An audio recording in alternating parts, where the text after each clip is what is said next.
How to mirror or cast iPhone screen. Hello guys, this is Atticus and welcome back to another tutorial video. In today's video, I'll teach you guys how you can mirror or cast your iPhone screen.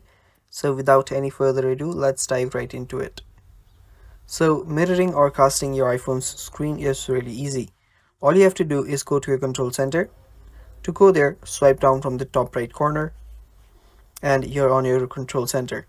So after you're here, what you'll then need to do is tap on this option right here and choose the device that you want to mirror or share your screen with. So after you select the device, your screen should start mirroring.